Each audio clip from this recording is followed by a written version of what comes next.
오늘 우리에게 주시는 하나님의 말씀은 누가복음 17장 1절에서 4절까지 말씀입니다. 누가복음 17장 1절에서 4절까지 말씀, 우리가 한 목소리로 같이 읽겠습니다.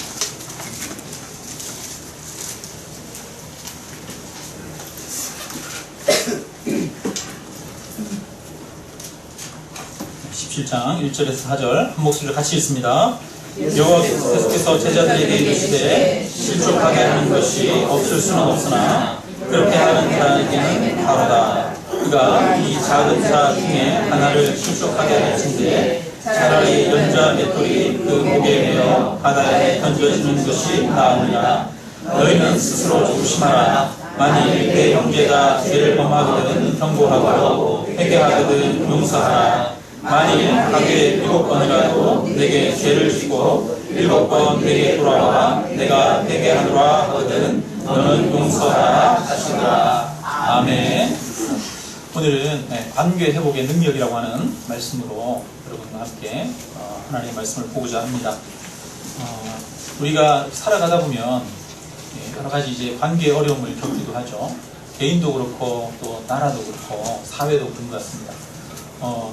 요즘 특히 우리 사회가, 우리나라가 굉장히 관계의 어려움을 겪고 있습니다. 특히 일본이랑 관계가 많이 어렵죠. 그래서 그걸로 인해 가지고 지금 무역 분쟁도 이루어지고 있고 또 여러 가지 군사 또 협력 관계가 깨어지고 이런 일들을 겪고 있습니다. 근데 일본과 관계 문제를 겪고 있는 나라가 사실 우리나라만은 아니죠.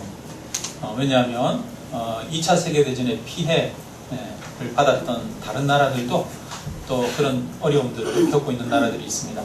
뭐 중국이랑 일본 사이도 사이가 별로 좋지는 않죠. 특히 우리나라는 일본으로부터 가장 오랜 시간 동안 또 가장 악랄하고 또 많이 고통받고 수탈당했기 때문에 우리나라 이 국민들의 감정은 더 특별한 것 같습니다. 반면에 일본과 마찬가지로 2차 세계대전 때 이 잔인한 학살을 자행했던 독일 같은 경우는 지금은 주변의 나라들과 관계가 그렇게 어렵거나 나쁘지가 않습니다. 독일은 한편으로 어쩌면 일본보다도 더 악랄하고 나쁜 것을 많이 했죠. 유대인들을 600만 명을 살해했습니다. 그냥 아우슈비츠에다가 유대인들을 그냥 수용소에다 몰아놓고 강제 노역을 시킬 뿐 아니라 그냥 일부러 그냥 막 죽였어요. 사람 짜서 사람 기름으로 그냥 비누를 만들기도 하고 별의별 짓을 다 했죠. 잔악한 생체 실험 이런 것도 다 했죠. 지금도 해부학자들이나 이런 사람들이 옛날 독일에서 2차 세계대전 때 만들어졌던 의학 서적들 이거를 보면서 해부학 공부를 한대요.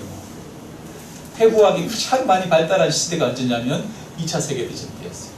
그만큼 그냥 막 사람 죽여서 뭐 해부하고 온갖 실험을 다 했으니까 2차 세계대전 생각하면 뭐 치가 떨리죠. 인간이 어떻게 이렇게 잔인할 수 있나 그런 생각이 듭니다. 그런데 그렇게 많은 사람들을 그냥 학살했던 이 독일도 지금은 그 주변 나라들과 관계가 나쁘지 않아요. 왜 그럴까요? 왜냐하면 이 독일은 패전 후에 철저하게 회개를 하고 그 다음에 주변 그 국들과 관계를 회복을 위해서 보상을 하고 또 과거를 반성하고 다시는 이런 일이 일어나지 않도록 여러 가지 법적인 조치들을 취했기 때문입니다.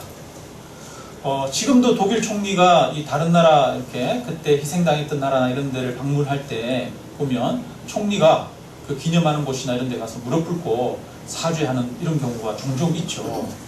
지금도 독일은 그런 사죄하는 마음을 계속 지속적으로 표현하고 있습니다.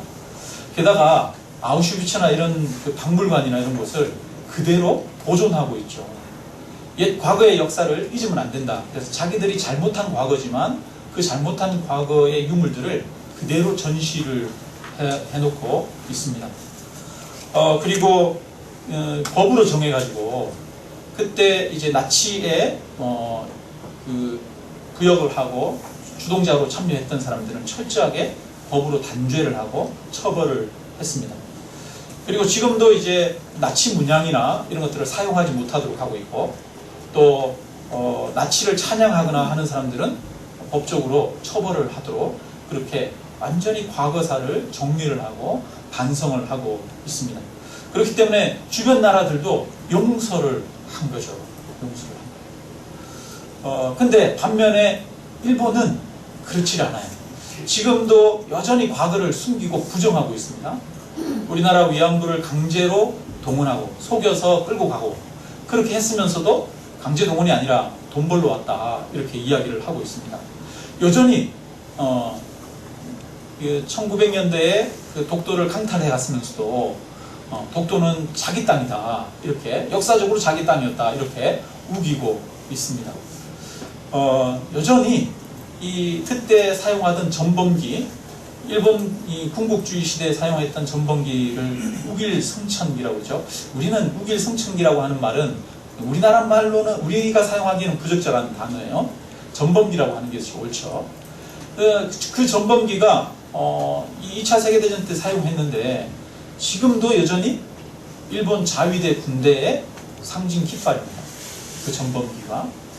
그러니까 과거사를 해결하지 않은 거예요. 야스쿠니 신사에다가 그 전범 자들의 위패를 거기다가 만들어 놓고 여전히 정기적으로 정치인들이 가서 거기서 참배를 합니다. 그러니까 이들은 과거에 대해서 자기들이 잘못했다라고 하는 철저한 이 회개 고백이 없는 거예요. 그리고 주변국들과 보상의 문제나 이런 것들을 정리하지 않은 거죠.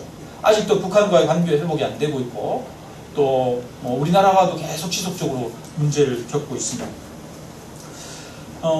지금 벌어지고 있는 우리나라의 관계, 이 징용 갔던 사람들, 강제 징용 갔던 사람들의 어떤 배상 문제, 개인적인 노동에 대한 배상 문제를 가지고 지금 이렇게 사건이 벌어지고 있잖아요. 근데 이 문제가 해결되고 나면 그 다음에는 일본과 관계가 완전히 회복될까요? 안 되겠죠. 또 독도 문제가 계속 때마다 불거질 테고 또 때마다 다른 문제들이 불거질 거예요. 그러니까 일본과의 관계 속에서 벌어지는 근본적인 문제는 뭐냐면 이번에 벌어진 이 작은 한 사건이 아니라 근본적인 문제는 일본이 과거사를 회개하지 않기 때문에 반성하지 않기 때문이라고 하는 겁니다. 잘못한 것을 솔직하게 인정하고 용서를 구하고 또 피해를 회복하는 그 회개를 하지 않았기 때문에 벌어지는 문제고 앞으로도 이거는 계속 벌어질 거예요.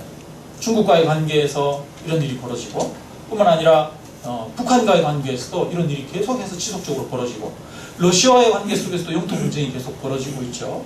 이런 일이 계속 일본은 벌어질 수밖에 없습니다. 회개하지 않으니까. 그래서 이것을 통해서 우리는 회개가 관계 회복에 있어서 얼마나 중요한 건지를 알 수가 있습니다. 용서가 일어나기 전에 뭐가 일어나야 되냐면 회개가 일어나야 돼요. 오늘 본문에도 보니까 이렇게 말하죠. 이 실족하게 되는 일이 없을 수는 없으나 다른 사람에게 상처를 주거나 낙담케 하거나 그렇게 하는 일이 없을 수는 없으나 그렇게 다른 사람에게 상처를 주면 하다 이렇게 말하고 있어요.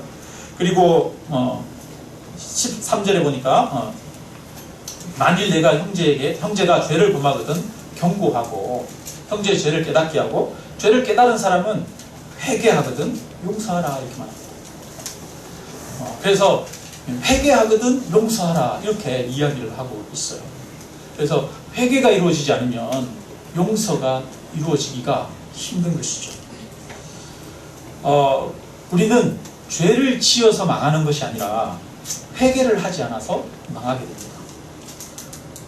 죄를 지어서 관계가 파괴가 되는 것이 아니라 회개를 하지 않아서 관계가 파괴가 되는 겁니다. 여러분 어떤 사람이 살아가다 보면 갈등 겪을 수 있죠. 여러분 갈등이 없는 사람 없잖아요. 부부 사이에 여러분 갈등 없이 삽니까? 아유 부부 사이에 얼마나 갈등을 많이 합니까, 그죠? 근데 부부 사이에 갈등을 많이 하는데도 시간이 지나고 그걸 잘 정리해내면 그 사랑이 더 깊어지잖아요. 서로 이해가 더 깊어지잖아요. 그 이유는 뭐예요? 관계 문제 잘 정리해내기 때문에 회개를 통해서 잘 정리해내면 관계가 깊어지는 거죠. 그러니까 관계가 지속적으로 파괴되어 있는 이유는 회개하지 않기 때문에. 이스라엘의 첫 번째 왕은 사울 왕이었습니다. 근데 사울이 왕이 되고 나서 이 블레셋과 전쟁을 하는데 하나님이 이 전쟁을 하기 전에는 항상 하나님 앞에 먼저 제사를 지내고 또 하나님의 인도하심을 받아서 하나님과 함께 이 전쟁을 참여했는데 이 사무엘 선지자가 와서 제사를 지내줘야 되는데 사무엘 선지자가 오지를 않는 거예요. 약속한 시간이 다 됐는데도 오지를 않고 블레셋 군대는 지금 저기 모여가지고 막 쳐들어오려고 지금 막 그러고 있고 그러니까 이 사울 왕이 마음이 급해졌습니다. 급해져가지고 야 양을 가져와라. 그래서 양을 가져와서 잡아서 제사를 지냈어요. 제사를 딱 지내고 나니까 그때서야 이 사무엘이 짜잔 하고 등장을 합니다. 그래서 사무엘이 왕이 한 것을 보고 그에게 말합니다.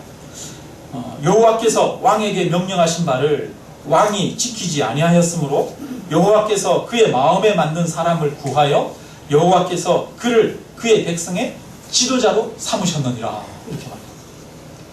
그러니까 하나님이 딴 사람을 세웠다. 왕 말고 왕을 버렸다. 이렇게 말합니다. 얼마 후에 이 아말렉과 전쟁을 하는데 하나님이 사울에게 아말렉을 진멸하라 말씀하셨습니다. 왜냐하면 이 아말렉은 이스라엘이 애굽에 있다가 광야로 나왔을 때 그 광야에서 원래 이렇게 행렬이 길다 보면 꼭 뒤처지는 사람 있잖아요. 옛날에 소풍 가다 보면 걸어서 한참 가다 보면 꼭 저 뒤에 뒤처지는 사람이 있어요. 이스라엘 백성들도 그렇게 광야에서 뒤처지는 사람들이 있었을 거 아니에요. 약자들 또 아이들 이런 여인들 이런 사람들이 뒤처질 거 아니에요. 근데 그 뒤에 와가지고 이스라엘 백성들을 쳐서 잡아가고 빼앗아간 사람들이 아말렉이거든요. 그래서 하나님이 이스라엘과 대대로 싸우리라 이렇게 말씀하셨어요. 그래서 이 이스라엘이 왕국이 세워지고 왕이 세워지고 이제 튼튼해지니까 너희는 아말렉을 징벌하라 이렇게 말씀하십니다. 진멸하라고 그럴 것이죠. 그래서 완전히 다 죽이고 없애라는 거예요. 사람을 다 죽이고 뿐 아니라 짐승이나 이런 것까지도 취하지 말라. 완전히 없애버려라 이렇게 말씀하셨어요. 근데 사울 왕이 아말렉 가서 전쟁에서 싸우고 이기고 보니까 너무 아깝거든요. 소가 너무너무 토실하고 살쪄 있어요. 양이 너무너무 좋아요. 그러니까 그걸 남겼어요. 남겨서 이렇게 가지고 왔는데 마침 또 사무엘 선지자가 왔죠. 사무엘 선지자가 와서 보니까 양소리, 소소리, 매 소리가 막 들리는 거예요. 이게 무슨 소리입니까? 그랬더니 이건 너무너무 소가 토실토실 좋아서 이 가지고 하나님한테 예배드리려고 남겨놨습니다. 이러는 거예요. 그랬더니 이 사무엘이 뭐라 그럽니까? 순종이 제사보다 낫고 듣는 것이 수양의 기름보다 낫다 이렇게 말하면서 하나님이 왕을 버려서 다른 사람을 왕으로 세웠다 이렇게 얘기합니다. 그렇게 해서 세워진 왕이 누구냐면 다윗이죠. 다윗이 왕이 되었어요. 다윗의 왕국이 이제 안정이 되었습니다. 그런데 이 다윗이 안정되고 나니까 딴 마음이 생기는 거예요. 마음이 해이해지는 거예요. 어느 날 이 옥상에 올라갔다가 목욕하는 여인을 발견한 거예요. 그 여인이 바세바죠. 남편이 있는 아내였어요. 근데 이 다윗이 권력을 가지고 그 아내를 데려오게 한 거죠. 취한 거예요. 이거는 오늘날로 따지면 성폭행이거든요. 다윗은 성폭행을 저질렀어요. 권력을 가지고 성폭행을 저질렀습니다. 그리고 나서 이 바세바가 임신을 해버렸네요. 이거를 숨기고 싶은데 숨길 수가 없어요. 들통이 나버렸어요. 왜냐하면 그 남편 우리아는 지금 전쟁터에 가 있거든요. 전쟁터에 가 있으니까 이 바세바가 다른 남자를 만났다는 게 들통이 나잖아요. 그러니까 우리아를 급하게 부릅니다. 불러가지고 야 너 집에 들어가가지고 바세바랑 지내다 와. 그래가지고 보냈는데 우리아가 너무 충실해요. 내 동료들은 지금 전쟁터에서 죽음을 무릅쓰고 싸우고 있는데 내가 편안하게 쉴 수 없습니다. 그러면서 집에 들어가지도 않고 그냥 거기서 자고 그 다음날 전쟁터로 가려고 그러는 거예요. 그러니까 어떻게 할 수가 없으니까 요압 장군에다가 편지를 쓰죠. 그래서 우리아를 최전방에다가 가서 싸우게 해서 우리아를 죽게 만든다. 이렇게 이야기를 합니다. 그렇게 해서 우리아가 블레셋과 전투에서 제일 앞장서서 나가서 싸우다가 거기서 화살 맞아서 죽죠. 그래서 결국은 다윗은 살인까지 저지른 거예요. 근데 하나님이 다윗의 왕위를 뺏지 않으십니다. 하나님이 다윗에게 뭐라고 그러냐면 내가 너의 왕위를 영원히 너의 자녀들에게 주겠다 말씀하셨습니다. 그래서 유다는 끝까지 계속 그 왕위가 이어지죠. 다윗 왕가에서 이어집니다. 그리고 다윗의 혈통에서 예수 그리스도가 나게 하셨습니다. 그러니까 하나님이 사울은 버리셨는데 다윗은 버리지 않으셨어요. 왜 사울은 버리고 다윗은 버리지 않으셨을까요? 왜냐하면 다윗은 회개하는 자였기 때문에. 나단 선지자의 책망을 들을 때 그가 하나님 앞에 식음을 전폐하고 눈물을 흘리면서 침상을 적시면서 하나님 앞에 회개합니다.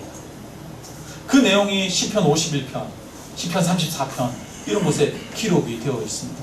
그의 회개의 눈물, 하나님께서 그의 회개를 보시고 그에게 왕위를 이어주시고 그를 붙들어 주시는 것을 봅니다. 그러니까 우리가 망하는 것은 여러분 죄를 지어서 망하는 게 아니라 뭐가 없어서 망하는 거예요? 회개가 없어서 망하는 거예요. 관계의 파괴는 뭔가 내가 잘못을 해서 관계가 파괴되는 것이 아니라 잘못을 회개하지 않아서 관계가 파괴되는 거예요. 우리는 연약하고 부족하기 때문에 잘못할 수 있어요. 그렇죠? 상처 줄 수 있어요. 그런데 그것을 돌이키지 않기 때문에 죄를 깨닫지 못하고 회개하지 않기 때문에 우리는 멸망의 길로 가게 된다는 것입니다. 그래서 누가복음 13장에 보니까 예수님이 그렇게 얘기를 해요. 그 당시에 실로암 망대, 돌을 이렇게 쌓아가지고 망대를 만들었는데 그 망대가 무너져가지고 여러 명이 한꺼번에 깔려서 죽었어요. 그래서 사람들이 저 사람들은 죄가 많아서 그래 이렇게 막 이야기하니까 예수님이 뭐라고 그러냐면 너희에게 이르노니 아니라 너희도 만일 회개하지 아니하면 다 이와 같이 망하리라 이렇게 말합니다. 여러분 모든 사람이 너희도 다 죄인이야. 너희도 회개하지 않으면 다 망하는 거야. 이렇게 말씀하십니다. 시편 7장 12절에 보니까 사람이 회개하지 아니하면 그가 그의 칼을 가시며 하나님이 칼을 갈고 있대요. 여러분 옛날에 전설의 고향 이렇게 그런 거 알잖아요. 전설의 고향 깊은 산중에 어슥한 그 한 이렇게 불빛이 있어가지고 그 집에 들어가서 자는데 밤에 칼 가는 소리가 들려요. 여러분 회개하지 않는데 여러분 회개하지 않는 사람 뒤에서 누가? 하나님이 지금 칼을 갈고 계신데요. 그 다음에 또 그의 활을 이미 당기어 예비하셨도다. 활을 지금 쫙 당겨가지고 요거 놓기만 하면 끝나는 거예요. 당기어서 지금 예비하고 있다는 거예요. 탁 겨누고 있다는 거예요. 우리가 지금 그런 처지라는 거예요. 그래서 우리가 여기에 이 멸망에서 이 사망에서 벗어나기 위해서는 회개해야 된다라는 이야기를 하고 있습니다. 베드로후서 3장 9절에 오직 주께서는 너희를 대하여 오래 참으사 아무도 멸망하지 아니하고 다 회개하기에 이르기를 원하시느니라. 아멘. 우리가 이르러야 할 지점은 어디냐면 죄가 없는 지점이 아니라 회개하는데 이르러야 합니다. 아멘. 여러분 우리가 죄를 지속해서 계속 짓는 이유는 뭐냐면 죄를 깨닫지 못하기 때문에 회개하지 않기 때문에. 여러분 누가 더 이상 죄를 짓지 않겠습니까? 누가 죄를 앞으로 짓지 않고 살아가느냐 하면 죄를 철저하게 깨닫고 반성하고 회개한 사람이겠습니까? 아니면 죄를 회개하지 않는 사람이 그 다음에 죄를 짓지 않겠습니까? 앞으로 개선의 가능성이 있는 사람은 누구냐면 죄를 회개하는 사람입니다. 자기 죄를 철저하게 깨닫고 자복하는 사람. 그 사람은 그 죄에서 벗어나게 되어지는 거죠. 용서받을 뿐 아니라 앞으로 죄 가운데서 벗어난 삶을 살게 될 가능성이 열리는 거예요. 그래서 다윗이 시편 32편에 이렇게 말합니다. 허물의 사함을 받고 자신의 죄가 가려진 자는 복이 있도다. 허물의 사함을 받은 자가 복이 있대요. 이 사람이 허물의 사함을 왜 받습니까? 회개하기 때문에. 회개를 통해 하나님 앞에 그 죄의 가리움을 받고 허물의 사함을 받은 자가 진정으로 복이 있는 자인 줄 믿습니다. 그래서 우리는 앞으로 내가 죄를 안 짓는 자가 되기 전에 먼저 우리 자신을 철저하게 회개하는 자가 되어야 합니다. 허물을 깨닫고 죄를 회개하는 자가 복된 자입니다. 그러면 사람들이 회개를 잘 할까요? 잘 하지 않을까요? 사람의 속성이 자기 회개를 잘 안 해요. 이 창세기에 아담이 선악과를 따먹었잖아요. 따먹고 나서 나무 뒤에 숨었는데 하나님이 아담아 내가 어디 있느냐 부르셨어요. 그러니까 아담이 내가 두려워하여 숨었나이다 이렇게 말하니까 하나님이 네가 먹지 말라고 한 그 동산의 중앙에 있는 나무 실과를 먹었느냐 이렇게 물어요. 그랬더니 아담이 하나님이 주신 여자 그가 주어서 먹었습니다. 네. 뭐라고 얘기하느냐면 네가 그 선악과를 따먹었느냐 그러면 하나님 잘못했습니다. 제가 선악과를 따먹었습니다. 이래야 되는데 여자가 주어서 먹었습니다. 나는 몰랐는데요. 여자가 주길래 그냥 먹은 것 뿐이죠. 이렇게 핑계 대는 거예요. 근데 그 여자는 누가 줬다는 거예요? 하나님이 줬잖아요. 그러면서 하나님이 주신 여자 그가 이렇게 말하는 거예요. 죄를 전가하고 핑계 대는 겁니다. 그 아들 가인이죠. 가인이 동생 아벨을 시기해서 쳐 죽였어요. 그리고 묻어버렸어요. 그리고 나서 하나님이 가인에게 찾아오십니다. 가인아 내 아우 아벨이 어디 있느냐 물어요.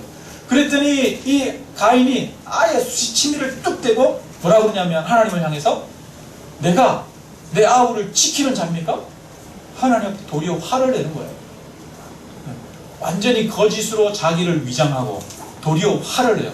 여러분 자기 잘못이 지적당하면 사람이 어때요? 반박해서 화를 확 내는 사람 있죠. 화내는 이유는 뭐예요? 찔려서. 인간이 그래요. 인간이. 그래서 자기가 잘못했으면도 인정하지 않고 거짓으로 가리고 부정하는 것이 인간입니다. 가인의 후손 중에 라멕이라고 하는 사람이 있어요. 이 라멕이 들판에 나갔다가 한 청년을 만났는데 그 청년을 쳐서 죽입니다. 쳐서 죽이고 나서 성에 돌아와서 하는 말이 가인을 위해서는 벌이 7배일진데 라멕을 위해서는 벌이 77배일 것이다. 이렇게 얘기해요. 내가 한 청년을 죽였는데 그걸로 인해서 나를 책망하거나 나에게 보복하거나 그러는 사람이 있으면 내가 가만 안 둘 거야. 나는 77배로 내가 대갚아 줄 거야 라고 이야기하는 거예요. 자기가 잘못했으면서도 그걸 인정하지 않고 오히려 자기 허물을 지적하는 사람 있으면 그 사람에게 더 많이 되갚겠다라고 그렇게 안갚음을 선포하는 사람이 누구냐 하면 이 라멕입니다. 그러니까 우리는 죄를 지적당하는 거 싫어하고 지적당하면 회개하지 않고 다른 사람에게 전가하거나 아니면 거짓으로 가리거나 아니면 더 악함으로 되갚아주는 것이 인간입니다. 그런데 성경에 보니까 회개하는 사람이 있어요. 스스로 나는 죄인입니다 라고 하는 사람이 있어요. 이사야가 선지자로 활동하다가 어느 날 환상을 보게 됐는데 환상에서 하나님의 보좌를 보게 된 거예요. 하나님이 보좌 위에 앉아있고 그 옷자락이 성전을 가득히 채우고 하나님의 영광이 충만한 것을 경험했습니다. 그 앞에서 천사들이 날고 있는데 그 빛나는 천사들이 두 날개로 얼굴을 가리고 두 날개로는 발을 가리고 거기 앞에서 두 날개로 날면서 천사들이 하나님 앞에 찬양합니다. 거룩하다 거룩하다 거룩하다 만군의 여호와여 영광이 온 땅에 충만하도다 그러면서 하나님을 막 찬양합니다. 근데 그 광경을 보고 나서 이 이사야가 하는 말이 그 앞에 엎드려져가지고 말합니다. 화로다 나여 망하게 되었도다. 부정한 백성 중에 있으면서 입술이 부정한 자로서 내가 살아계신 하나님을 배웠도다 라고 이야기합니다. 이 말은 무슨 말이냐면 내가 죄인이면서 이제 나는 하나님을 봤으니까 이제 나는 꼼짝없이 죽었구나 라고 이야기하는 거예요. 하나님을 만난 이사야는 자기 죄를 고백해요. 내가 죄인입니다 이야기를 하는 거예요. 이 베드로가 평생을 물고기를 잡는 어부였죠. 갈릴리 바닷가에서 어릴 때부터 잔뼈가 붉은 사람입니다. 몽골 사람들은 아기 때 조금 걸어 다닐 정도가 되면 말을 탄다고 그러는데 갈릴리 바닷가에서 있을 때는 이제 걸어 다닐 한 3살, 4살 되면 수영하고 그러지 않았겠어요? 물고기 잡았겠죠. 그러니까 이 갈릴리 바다를 환하게 다 알고 있는 거예요, 베드로가. 그래서 어디로 가면 물고기가 많고 어느 시간대는 어디로 가야 되고 환하게 탁 빼고 있는데 밤새도록 그물을 던졌는데 물고기를 한 마리도 못 잡은 거예요. 그래가지고 너무 지쳐서 다 포기하고 집에 들어오는데 예수님이 베드로한테 말합니다. 깊은 곳에 가서 그물을 내려라. 그랬더니 이 베드로가 내가 밤새도록 물고기를 잡았는데 한 마리도 못 잡았지만 내가 주의 말씀에 의지하여 그물을 내리리이다. 이렇게 말합니다. 이 말은 내가 주님이 말씀하시니까 분명히 내가 많이 얻을 겁니다. 이런 말이에요. 아니면 주님 말씀하시니까 내가 하라고 그러니까 내가 하기는 하겠습니다만 내가 밤새도록 했는데도 한 마리도 못 잡았어요. 못 잡을 거예요. 이 말이죠. 못 잡을 거예요. 그런 거예요. 그리고 나서 그물을 던졌는데 아니 물고기가 너무 많이 잡혀가지고 끌어올릴 수가 없는 거예요. 그래서 주변에 배들을 불러서 같이 그물을 끌어올립니다. 두 배에 물고기를 실었는데 물고기가 가득 해가지고 물에 잠길 정도가 되어버린 거예요. 베드로 평생에 이렇게 물고기를 많이 잡아본 적이 없어요. 베드로가 머리털 나고 갈릴리 바다에서 한 번에 이렇게 물고기 많이 잡았다는 이야기를 들어본 적이 없어요. 이거는 전무후무한 일이에요. 그러니까 놀라운 기적, 이적을 경험한 거죠. 초월적인 역사를 경험한 거예요. 그러니까 이거는 인간의 일이 아니다 라고 안 거죠. 그러니까 예수님 앞에 와가지고 베드로가 무릎을 꿇습니다.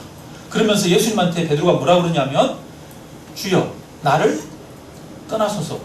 우리 같으면 뭐라 그럽니까? 예수님 한 번에 어디에 그물을 던지면 물고기 많이 잡는 줄 아니까 예수님 저랑 좀 같이 항상 다녀주시죠. 예수님 어군 탐지기 좀 해주세요. 이러지 않겠어요? 근데 베드로가 예수님 어군 탐지기 역할 좀 해주세요. 이렇게 하지 않아요. 베드로가 예수님한테 와가지고 무릎 꿇고 그 앞에서 나를 떠나소서. 나는 죄인입니다. 이렇게 해요. 그러니까 하나님의 초월적인 역사, 인간의 능력을 벗어나는 예수 그리스도의 그 영광을 보니까 그 앞에서 나는 죄인입니다 라고 고백하는 거죠. 그러니까 사람이 언제 죄의 고백이 일어나느냐, 하나님을 만날 때 죄의 고백이 일어난다는 것입니다. 아멘. 하나님을 만날 때 우리 자신을 보게 되어지는 역사가 있는 줄로 믿습니다. 아멘. 지금 여기 여러분 이렇게 보면 아무것도 안 보이잖아요. 공중에 떠다니는 먼지 안 보이시죠? 아침에 이렇게 집사님 오셔서 막 청소기 밀고 그래서 지금 여기 먼지가 이렇게 좀 떠다니고 있을지 몰라요. 근데 이거 쫙 열어가지고 햇볕이 여기로 이렇게 쫙 들어오면, 빛이 쫙 들어오면, 그럼 그때는 먼지 떠다니는 게 보입니까? 안 보입니까? 그죠? 집에서도 그렇죠. 집에서도 창문 쫙 열면 화창하고 막 깨끗하고 맑고 좋아야 되는데 창문을 쫙 여는 순간 먼지가 막 쫙 떠다니는 게 보이잖아요. 그래서 청소 좀 해야겠네? 너무 밝으면 그런 생각이 들죠. 적당히 밝으니까 안 보여요. 근데 너무 밝으면 밝은 빛 아래는 모든 게 드러나는 것이죠. 하나님의 밝은 빛 앞에서는 자기가 드러나는 거예요. 보여지는 거예요. 하나님의 영광 앞에, 그 절대자 앞에서는 자기가 보여지는 것입니다. 여기 흰옷 입고 계신 분들 계시는데 여러분 그 흰옷 우리가 이렇게 보면 흰옷 입었네 이렇게 얘기를 하죠. 저도 이렇게 흰옷 입었는데 여러분 이거 우리가 흰옷 입고 이렇게 입다 보면은 시간이 지나면 조금 색깔이 바래져. 좀 누래져요. 빤다고 빠른데도 누래지는데, 그래서 흰옷 입고 있다가 새 옷을 하나 딱 꺼내가지고 옆에 딱 놔두면 어때요? 이게 흰옷인 줄 알았는데 눌렀네? 보이는 거죠. 비교해보면 아는 거예요.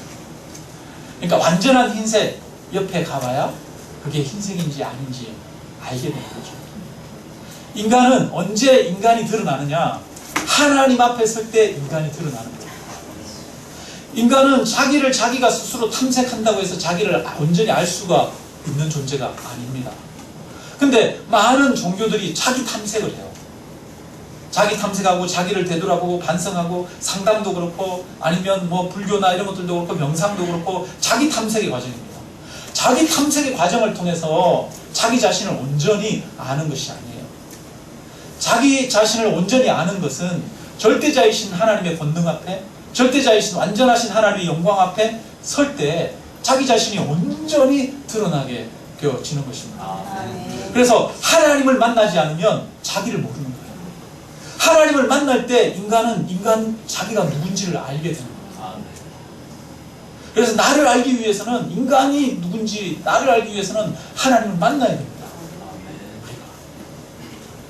근데 그 하나님을 만날 때 내가 드러나죠. 내 죄가 드러납니다. 어리석음과 연약함이 드러납니다. 그래서 우리는 하나님을 자주 묵상해야 돼요. 하나님을 자주. 이렇게 밖에 나가가지고 여러분 바깥에 풀 보고 이렇게 나무들 보면, 여러분 저 나무들 보면서 풀 보면서 하나님을 묵상해야 돼요.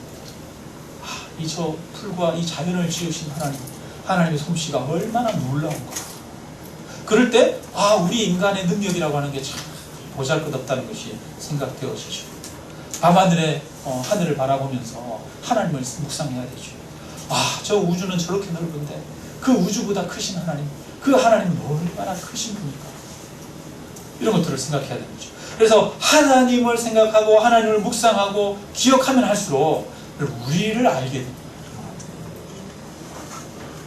지금 이제 회개에 대해서 이야기를 하게 되는데요. 여러분, 사람들이 왜 회개가 없는지 알 수 있어요. 그럼 왜 회개가 없는 걸까요? 왜 회개가 없느냐 하면 하나님을 만나지 못했기 때문에, 하나님 앞에 자신을 세우지 않기 때문이라는 거예요. 나라뿐 아니라 개인의 문제도 마찬가지입니다. 우리가 살아가다 보면 다른 사람들과 갈등을 겪고 티격태격할 수가 있죠. 교회에서 여러 성도님들이 어려움을 겪기도 해요. 집에서도 부부간의 갈등을 겪기도 합니다.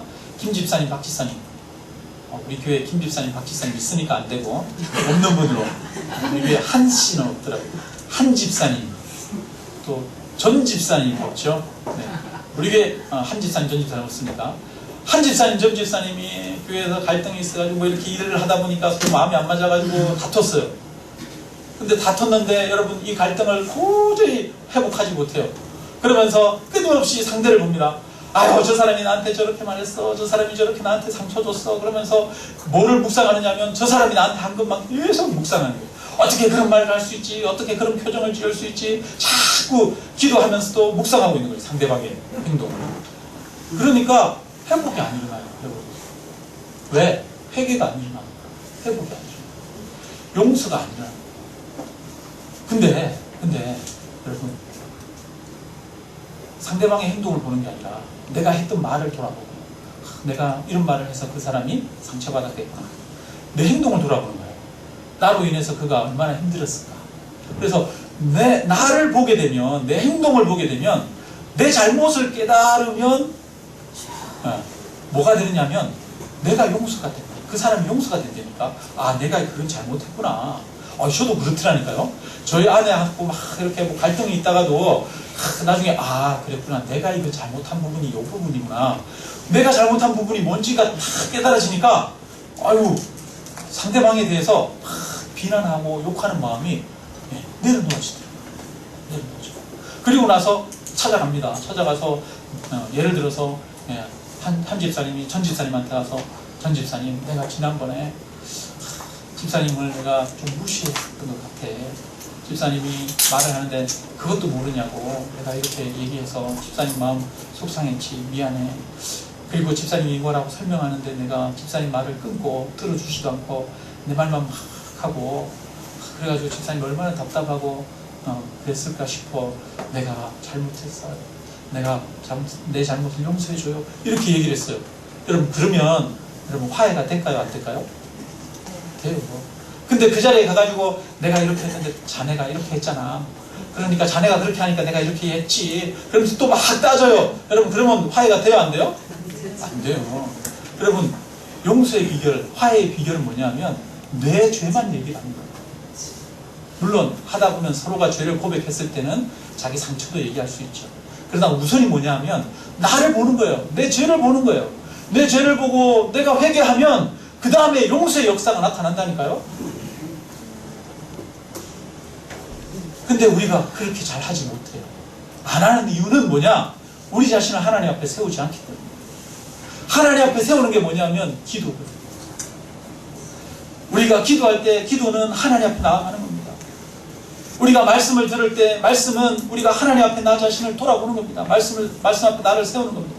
그래서 우리 안에 끊임없이 기도가 있고 우리 안에 끊임없이 말씀이 있을 때 우리 자신을 하나님 앞에 세우게 되고 나를 보게 되고 나의 죄를 깨닫게 되고 나의 죄를 고백하게 될 때 회개, 용서의 역사가 나타나고 화해의 역사가 나타나죠.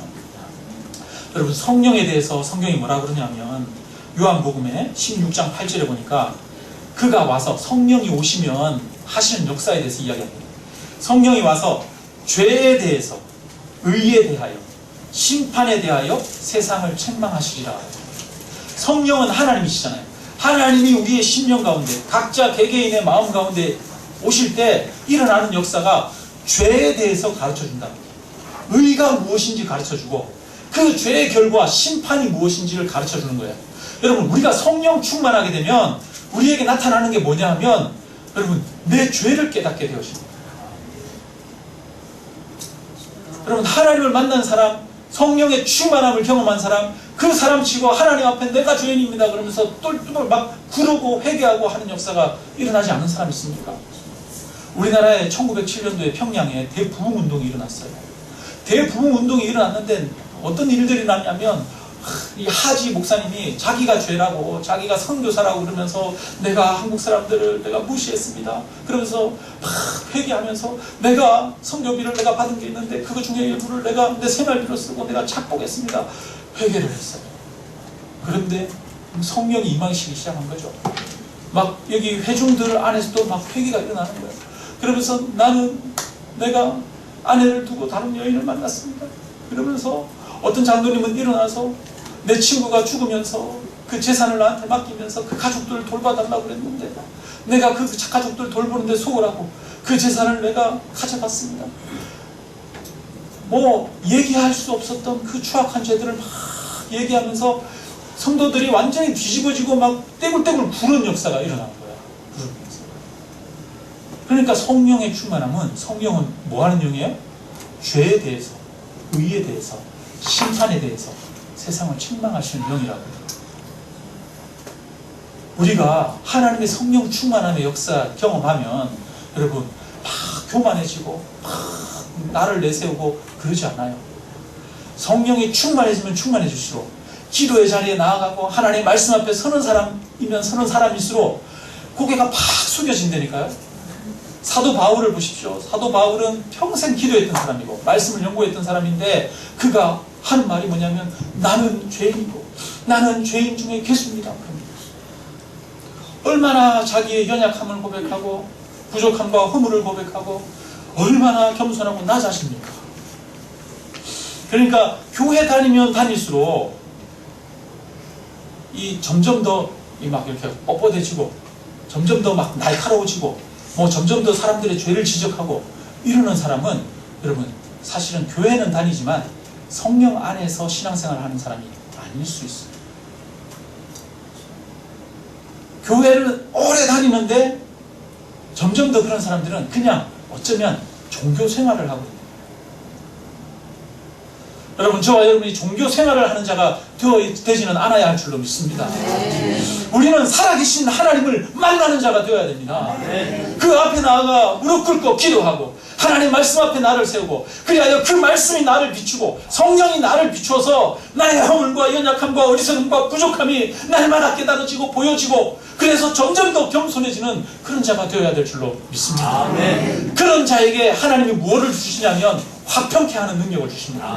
성령은 하나 되게 하시는 영이라고 합니다. 여러분, 성령이 하나 되게 하는 비결이 뭡니까? 우리의 허물과 죄를 보게 하심으로써 회개하게 하시고 그 회개를 통해서 서로가 용서하게 하시고 그래서 하나가 되게 하는 역사를 이루시는 거예요. 여러분, 성도들이 다 같이 하나님 앞에 나아가야 됩니다. 하나님을 만나야 됩니다. 하나님을 만나지 않고 하나님 앞에 무릎 꿇지 않는 교회는 온전히 하나가 될 수 없습니다. 성령 안에 하나가 될 수 없습니다.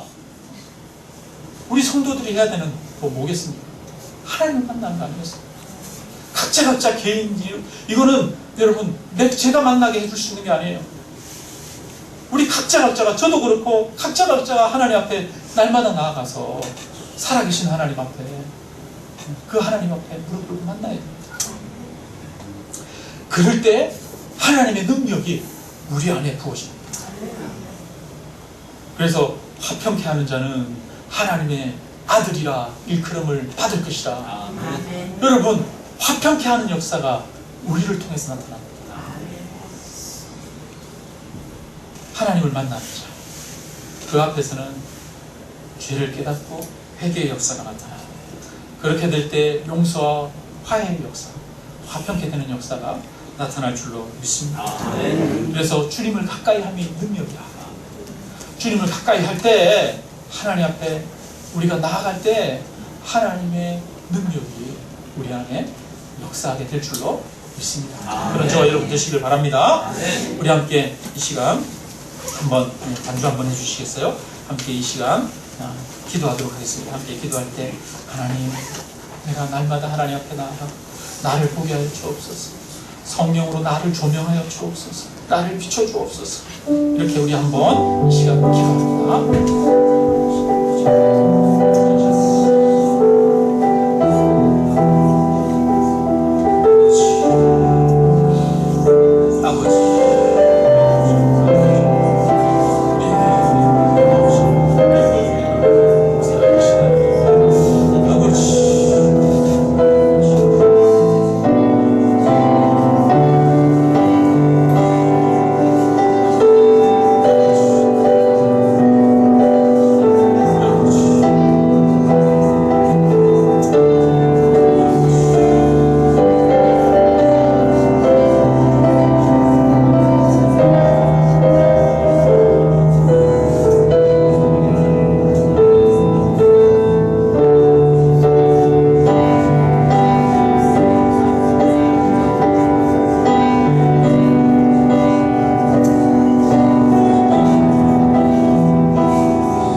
죄인임을 깨달았던 것처럼 베드로가 예수님을 만났을 때 나를 떠나소서 나는 죄인입니다 고백했던 것처럼 하나님, 우리도 하나님을 만나는 자가 되게 하여 주옵소서. 아멘. 날마다 살아계신 하나님, 온전하시고 거룩하신 그 영광의 하나님 앞에 우리 자신을 세우게 하시고 우리의 약함과 우리의 어리석음과 우리의 연약함과 부족함을 깨달아 아는 자가 되게 하여 주옵소서.